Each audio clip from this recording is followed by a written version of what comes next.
जगदीश जी, मैं आपसे शुरू कर रहा हूं। आप लाख अग्निवीर पर बोलते रहिए कि यह सैनिकों के साथ धोखा है, आप लाख अपनी पॉलिटिक्स के लिए सेना को बीच में घसीटते रहिए, लेकिन पीएम मोदी कह दिए हैं कि रिफॉर्म है, जारी रहेगा, और अग्निवीर युवाओं के साथ धोखा नहीं, सेना के रिफॉर्म का हिस्सा है।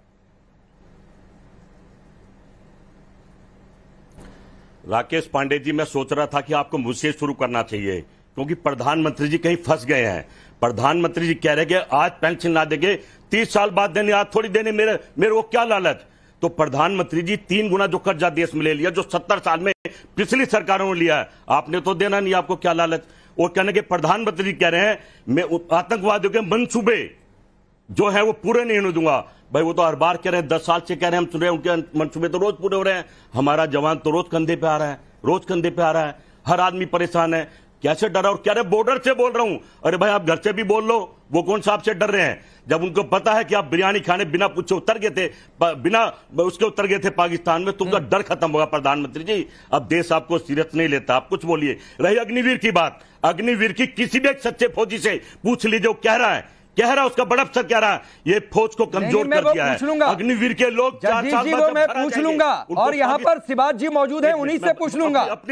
और मैं मानता हूं कि आप उन्हें सच्चा फौजी ही मानते होंगे। एक सेकंड मैं पूछ लूंगा, लेकिन चूंकि आप राकेश, चलिए बोलिए। राकेश पांडे जी, 1 मिनट बोलिए। राकेश एक मिनट। जब अग्निवीर का जो फौजी 4 साल बाद रिटायर हो जाएगा, बेरोजगार हो जाएगा, उसको रसिया उठा लेगा, पाकिस्तान उठा लेगा, अमेरिका उठा, उसको सारे राज पता होंगे, वहां चला जाएगा। तो हमारी इतना बरगलाइए नहीं। हरियाणा सरकार ने, यूपी की सरकार ने अब से थोड़ी देर पहले ऐलान कर दिया है, उत्तराखंड में ऐलान हो चुका है सर, सीआईए से बीएसएफ ने ऐलान कर दिया है आरक्षण का। सर या तो आप धरातल पर सच्चाई को स्वीकार करिए, और नहीं स्वीकार करते हैं तो राष्ट्रवाद में मैं स्वीकार करवा देता हूं आपको। अब सुनिए सर, सुनिए, आप कह रहे हैं कि सैनिकों को कौन कितनी गंभीरता से ले रहा है। मैं 3-4 बातें कोट करता हूं, गलत होगा कहिएगा, आगे मैं शिवाजी का रुक कर जाऊंगा। फरवरी 2019 पुलवामा के शहीदों को श्रद्धांजलि दी जा रही थी, राहुल गांधी मोबाइल में व्यस्त थे, तो ये क्या था, इस पर भी बोलिएगा। दिसंबर 2022 आज तक उनकी इंक्वायरी, चीन हमारे जवानों की पिटाई कर, तो बोलिए ना कि मोबाइल नहीं था, कुछ और था, एआई का वीडियो था, क्यों नहीं आप लोगों ने आज तक खारिज कर दिया।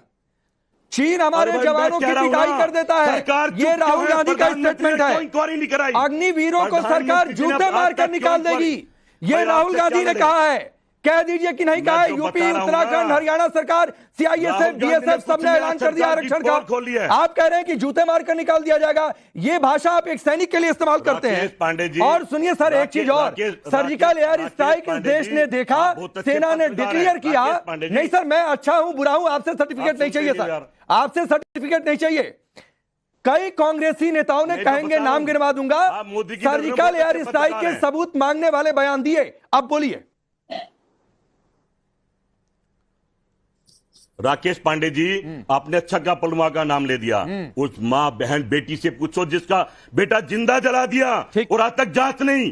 क्या हमारी सेना इतना कमजोर थी कि आतंकवादी हमारे घर में घुस के मार देंगे? इस पर भी सवाल करना चाहिए आपको। क्या आप प्रधानमंत्री से पूछ सकते हैं? नहीं, इस पर मैं एक सवाल और कर देता हूं, सुनिए, जगदीश जी, इस पर एक सवाल और कर देता हूं। आपने पुलवामा की बात आगे बढ़ाना चाहते तो मैं बढ़ा ही देता हूं। राहुल गांधी ने पुलवामा को क्या कहा पता है? कार धमाका। पुलवामा आतंकी हमले को कार धमाका कहा राहुल गांधी ने। धमाका हुआ, सबने देखा। आतंकवादी हमले को आतंकवादी धमाका कह देंगे आतंकी हमले को। जगदीश जी, कार से धमाका हुआ भाई। अरे भाई, कार से धमाका, कार से धमाका कर दिया, कमाल कर दिया, कार रुकी नहीं। अच्छा, और आगे बोलता हूं, आप अपनी जेब में एक चप्पू ले जाइए, हमारे जवान। जगदीश जी, मैं कुछ ज्यादा तैयारी करके आता हूं, आप शायद थोड़ा सा उसको अंदाजा नहीं लगाएंगे। मैं शाजिया 10 सेकंड और दे दीजिए। शाजिया 10 सेकंड और दे दीजिए। नहीं जी, सुनिए सर, सिर्फ जो है, अरे सर सुनिए ना जगदीश जी, तो तैयारी किया करिए सर। सिर्फ पुलवामा आतंकी हमले को कार धमाका नहीं कहा, कश्मीर को उग्रवाद प्रभावित राज्य बताया। आतंक प्रभावित राज्य नहीं, उग्रवाद प्रभावित। तो ये इस तरीके से आप लोग आगे बढ़ेंगे सर। देखिए भाई, मैं बता रहा हूं ना, मैं तैयारी करके नहीं आता, तो तैयारी करके आते, पर सच्ची तैयारी करके आइए। नहीं सर, मैं सच्ची तैयारी करके आता हूं, इस देश के सैनिकों के लिए तैयारी करके आया। शाजिया एक रिप्लाई, फिर मैं शिवाजी का रुख करूंगा। ठीक है। देखिए, सबसे पहले तो मैं शुरुआत करने से पहले, कुछ भी बोलने से पहले अपने हमारे जितने भी शहीद और हमारे जवान हैं उनको नमन करती हूँ। और उसके बाद में कहना चाहूंगी, बहुत ही आज एक अहम दिन है और हमें जानना चाहिए कि कारगिल समीक्षा समिति की क्या रिपोर्ट रही थी और उसमें क्या कुछ कहा गया था। उसमें खास तौर से ये कहा गया था कि हमारे जितने भी जवान हैं उनको युवा और फिट रहना चाहिए। 17 साल की जो रंगीन सेवा है उसकी वर्तमान प्रथा के बजाय रंगीन सेवा को 7 से 10 साल की अवधि तक कम करना उचित होगा। उसके बाद उन अधिकारियों और पुरुषों को यहाँ सेवा के लिए मुक्त किया जाएगा। पुराने कैडरों के नियमित पुलिस में भेजा जा सकता है या राष्ट्रीय सेवा कोर में शामिल किया जा सकता है। तो ये रिपोर्ट के ये केंद्र बिंदु उसके रहे थे। अब हमारे भाई साहब जगदीश जी जो कुछ कह रहे हैं, भाई साहब दुनिया ने देखा है और सुना है सबने।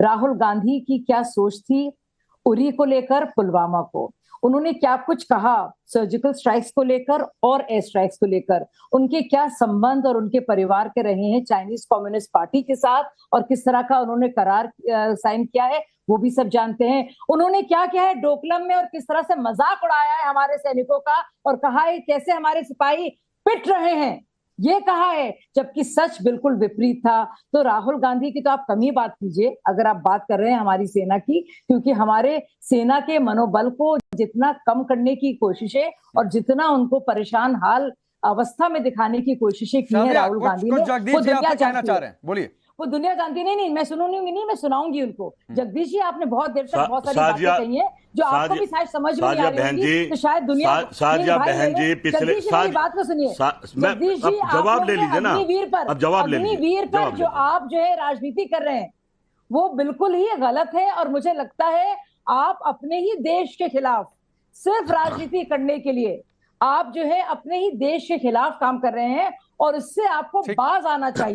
जगदीश जी सर आप सुन ही रहे हैं और आपने सच्चे सैनिकों की बात की, तो एक बार रुकिए सर। आज तो शिवाज जी को सैल्यूट करते हुए मैं उनके पास जा रहा हूं। एक मिनट थोड़ा सा समय दीजिए। शिवाज जी एक तो सैल्यूट आप जैसे सैनिकों को जिन्होंने इस देश की रक्षा की है। सर आऊंगा सर, आप ही के पास रहूंगा, तनाव मत लीजिए, आप ही के पास रहूंगा। इन्होंने सच्चे सैनिकों की बात की। कांग्रेस पार्टी कहती है, विपक्ष कहता है अग्निवीर सरकार की योजना है, सेना की नहीं है। अग्निवीर को जिस तरीके से लेकर स्टेटमेंट है, एक बतौर सैनिक बताइए आपके दिमाग में, मन में, जहन में क्या है? हाँ राकेश, बिल्कुल देखो, मैं बिल्कुल पॉलिटिक्स से दूर सच्चाई की तरफ कि भाई ये सच्चाई है कि सुब्रमण्यम कमेटी कारगिल की लड़ाई के बाद उसने 2 मेन रिकमेंडेशन डाली थी। एक तो थी कि भाई जो यूथ प्रोफाइल को आप लाएं फौज में, मतलब कि जो आपकी एवरेज एज 32 साल थी उसको घटा के 25-26 साल करें। और दूसरा था कि कैपिटल फंड में पैसा जो है वो जाता है, नहीं रहता, वो रेवेन्यू फंड में चला जाता है, पे पेंशन।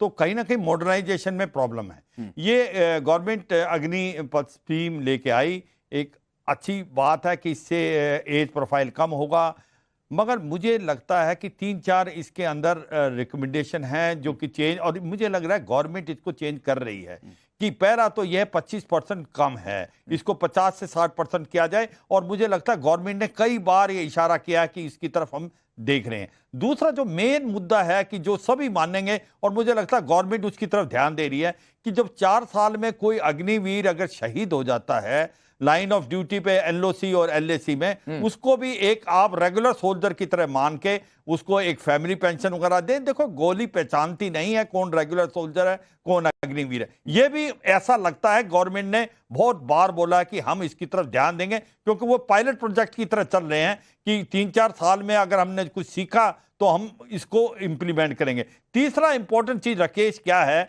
कि जो 7 साल है, जो 4 साल है वो थोड़े से कम है, बिकॉज 1-2 साल उसको ट्रेनिंग मिल जाते हैं और फिर उसके बाद वो चला जाएगा। ये भी गवर्नमेंट बड़े ओपन माइंड से सोच रहे। मैं ये कह रहा हूं राकेश, मेरा एक ही चीज है, मैं ये कहता हूं कि जो चाहे हमारी गवर्नमेंट एक पॉजिटिव माइंड से इस पॉलिसी को लेकर आई है, और जो ऑपोजिशन जो पॉइंट रेज कर रही है उसको भी आप कंस्ट्रक्टिव तौर पे ले लो, क्योंकि सच्चाई है कि भारत की फौज को कंस्ट्रक्टिव कैसे लें? शिवाजी मैं आपको रोक रहा हूं सर, कंस्ट्रक्टिव कैसे लें जब कांग्रेस के नेता यह कह दे कि अग्निवीरों को सरकार जूते मारकर निकाल देगी? भाषा होती है क्या? ऐसा बिल्कुल गलत है।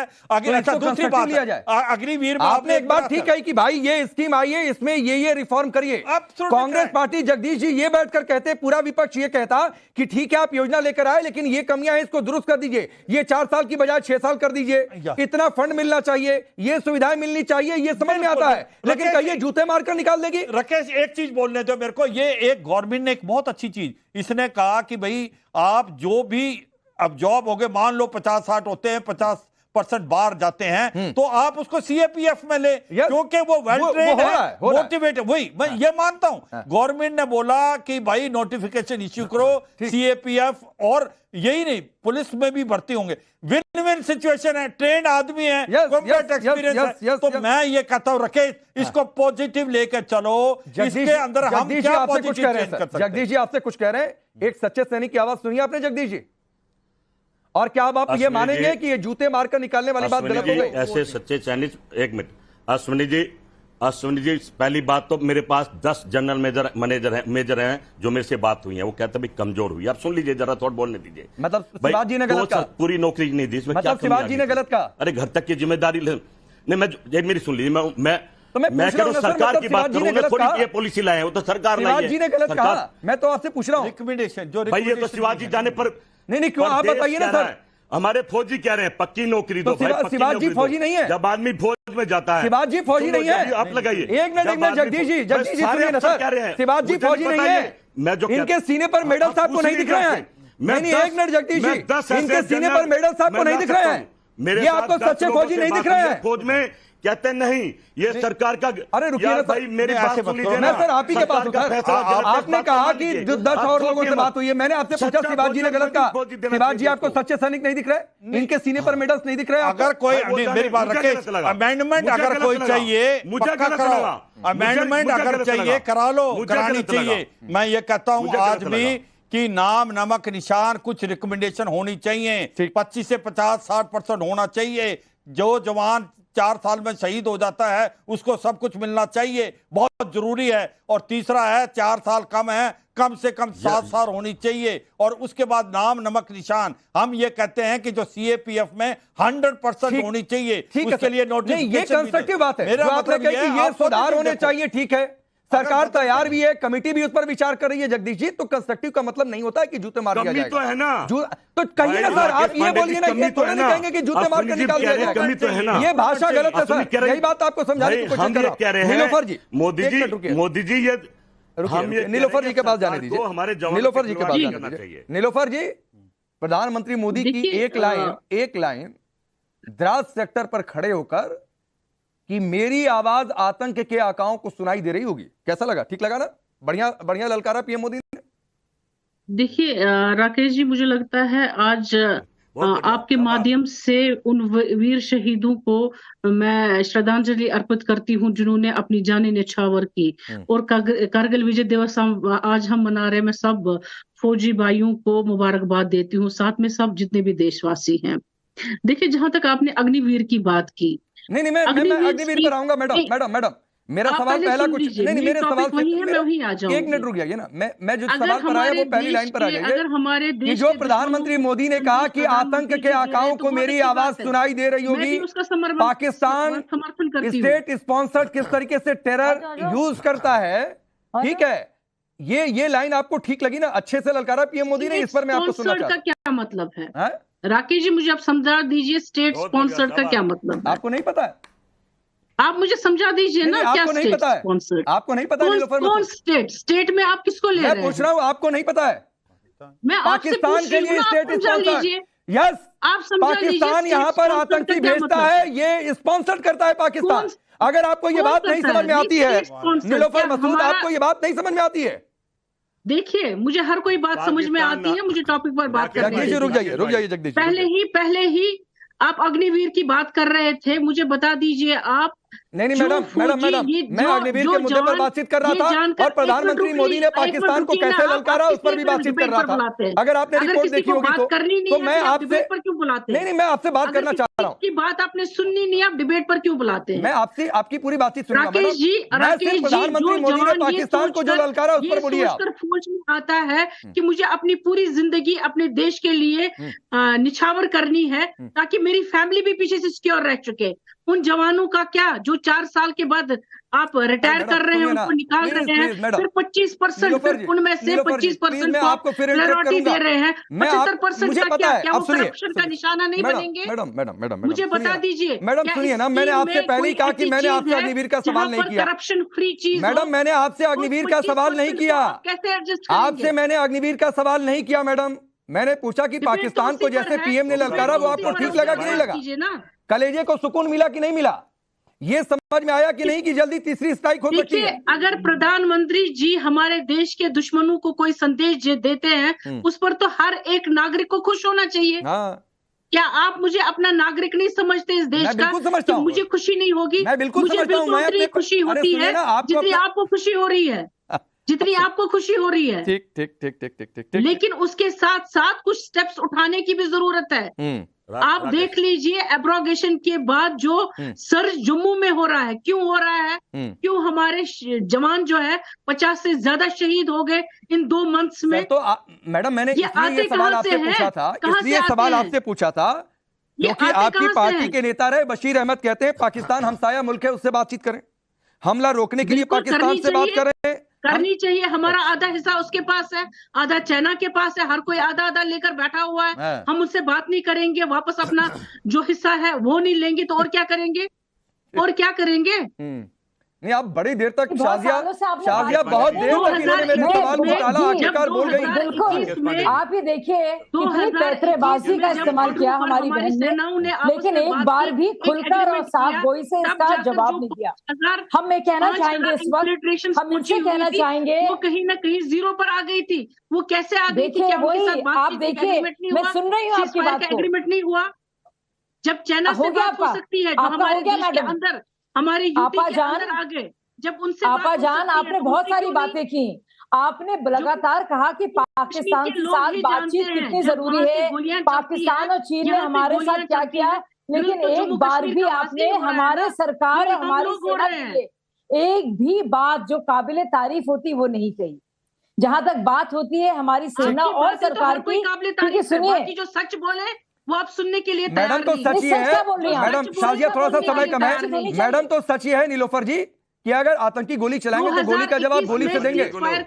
शिवाजी जी जैसे जो सैनिक वहां पर खड़े हैं फूल माला नहीं पहनाएंगे उनको, यही सच है। जगदीश जी बोलिए, 10 सेकंड अपनी बात रख लीजिए, फिर मैं शिवाजी से। राकेश पांडे जी ले लो जल्दी 10 सेकंड। राकेश जी प्रधानमंत्री आते रहते हैं जाते रहते हैं, भारत रहना चाहिए। आपने कहा कि पाकिस्तान से आतंकवादी आते हैं। आप सवाल तो राहुल गांधी से कि तो प्रधानमंत्री क्या किस लिए गए थे? बात ही करने गए होंगे ना। आप कहते हैं बात भी नहीं होनी चाहिए। तो आपको क्या लगता है आतंकी कहीं और से? सवाल में आप खुद ही फंसे जा रहे हैं। नहीं जगदीश जी, अरे आपने कहा कि मैंने कहा कि पाकिस्तान से आतंकवादी आते हैं, आपको क्या लगता है मेरा सवाल चाहते हैं क्या आतंकवादी? फिर मेरा सवाल यह कि प्रधानमंत्री से पूछो वो जहाज उतार के क्यों गए थे। तो सर इसके आगे सवाल पूछूंगा तो आप उसका जवाब नहीं दे पाएंगे, यकीन मानिए। एक क्लोजिंग कमेंट शिवाजी। देखो सच्चाई है राकेश, पाकिस्तान एक स्टेट टेररिज्म का गढ़ है और वो आतंकवादी भेजना बंद नहीं करेगा। जब से उसने देखा है कि कश्मीर घाटी के अंदर अमन शांति आ गई है, वो चाहता है इलेक्शनों में दखल अंदाजी हो। साउथ और पीर पंजाल के अंदर उसने एक्टिविटी करना क्या चाहिए? 2 बातें बताऊंगा। एक तो ये जो एक तो सीज फायर जो है उसको एब्रोगेट करे। पाकिस्तान के अंदर जो पाकिस्तान की आर्मी है, मैं और टाइम ओवर हो रहा है सर।